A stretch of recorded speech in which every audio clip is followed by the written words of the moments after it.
હાલો મિત્રો, આજે હું બનાવવાની છું લીલા ઘઉંના પોપમાંથી બનતું જાદરિયું. કારણ કે મેં આજે બનાવ્યું એટલે મને એમ થયું કે ચાલો હું તમને બતાવી દઉં.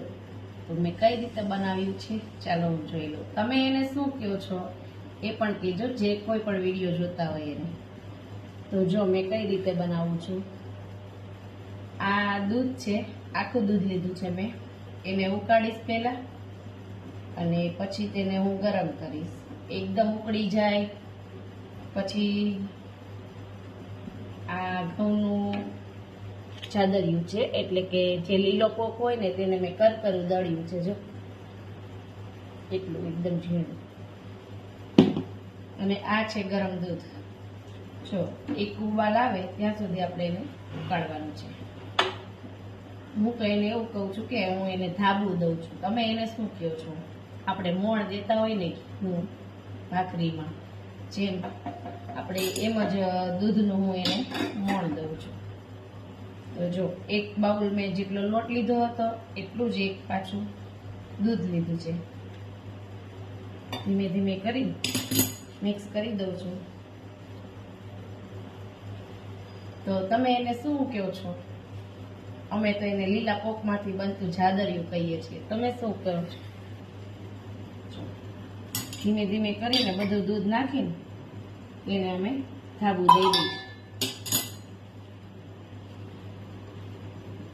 કારણ કે ગરમ દૂધ લીધું છે એટલે એકદમ સરસ રીતે અંદર મિક્સ કરી દેવાનું અને એકદમ વરાળે બફાવા મૂકીએ એ રીતે બાફવા મૂકવાનું છે આપણે અંદર ને અંદર જ. જો આ રીતે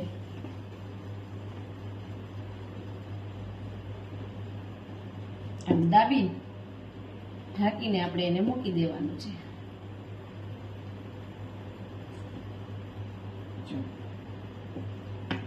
અને 10 થી 15 મિનિટ સુધી એને ઢાંકવા દેવાનું છે. સરખી રીતે હું દાબી દઈશ છું.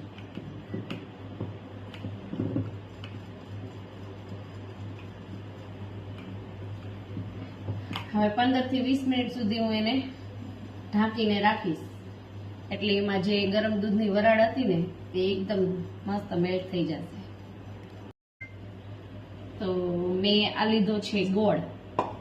જે ગોળની પાય લેવાની છે, જેમ આપણે ચૂરમાના લાડુમાં પાય લઈને તેવી જ રીતે. જેટલું મીઠું ખાતા હોય તો થોડોક વધારે લેવાનો.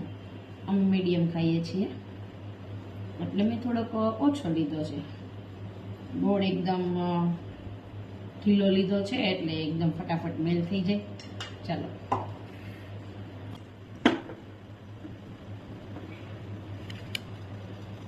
જો હવે આપણે પાઈ લેવાની છે.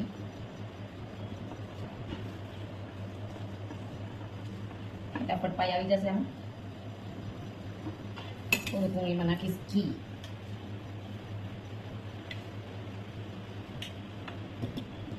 ધીમો રાખીશ ગેસ.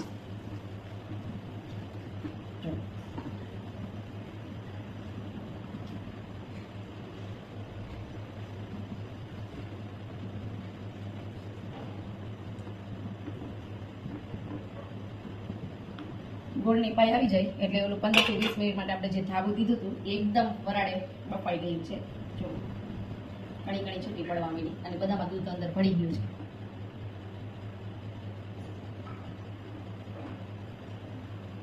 એ હવે જો ધીમે ધીમે હમણાં પાઈ આવવા માંડે ને એટલે આપણે બધું એમાં નાખી દેવાનું છે.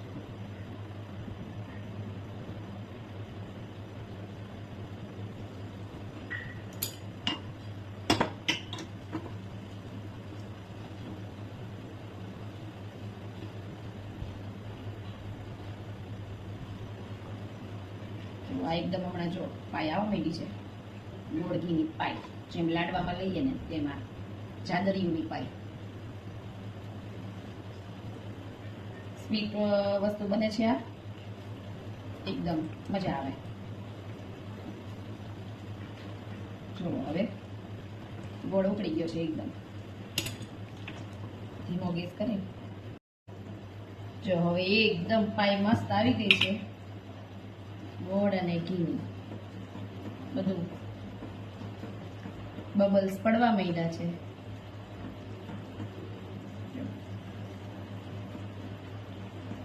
ધીમા ગેસે રાખવાનું છે આપણે. પછી પાછું હું એને આ એક સરખો છૂંદો કરી દઈશ અને ગ્રીન કલરનું જ છે જો.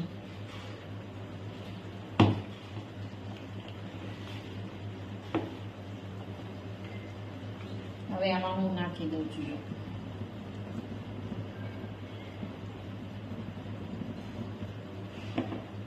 પેલા જોઈશ કે કેટલું આપણે નાખવાનું છે. તો વધુ જાગતું હોય છે તો બધું નાખી દઈશ.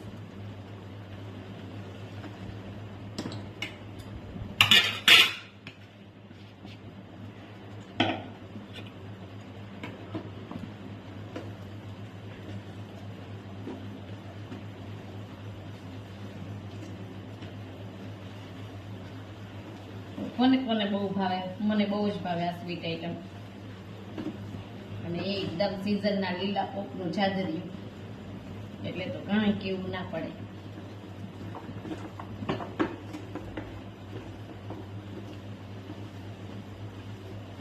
જો અંદર પડી ગયું.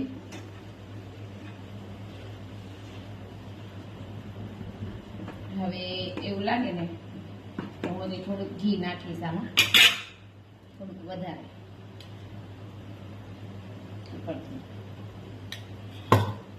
કોરું કોરું ના લાગવું જોઈએ, એકદમ ચૂરમાના લાડુની જેવું લાગવું જોઈએ. જો હવે બની ગયું. ગેસ કરી દેવાનો છે બાદ.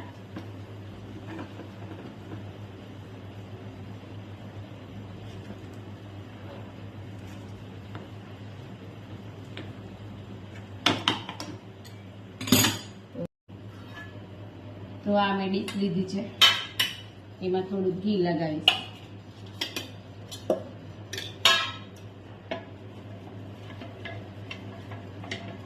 ફરતી કોઈ ઘી વાળી કરી દઉં એટલે મસ્ત આપણું એમાં ચાદરે પકડાઈ જાય.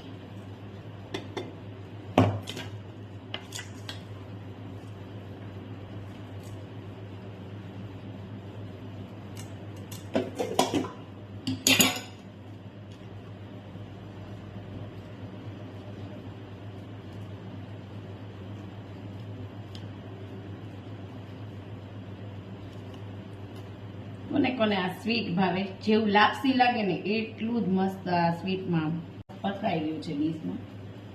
હવે હું તેને મસ્ત સ્ક્વેરમાં બનાવી દઈશ, ચોરસ આકારમાં. અને પછી થોડીક વાર ઠંડુ થવા દઈશ એટલે પીસ પડી જશે બધા એક સરખા.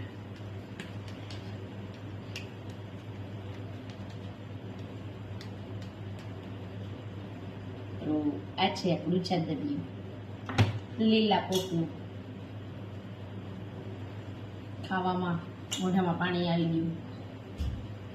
કોને કોને બહુ જ ભાવે. ચાલો ગરમા ગરમ ટ્રાય કરીએ, કારણ કે હજી ગરમા ગરમ લઈ લેશું.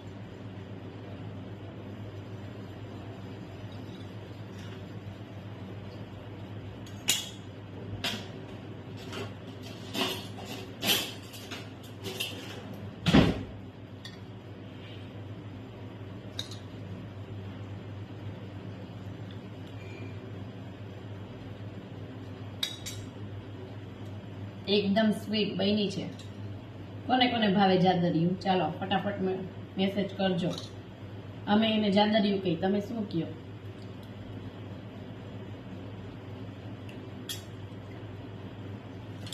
Bye bye.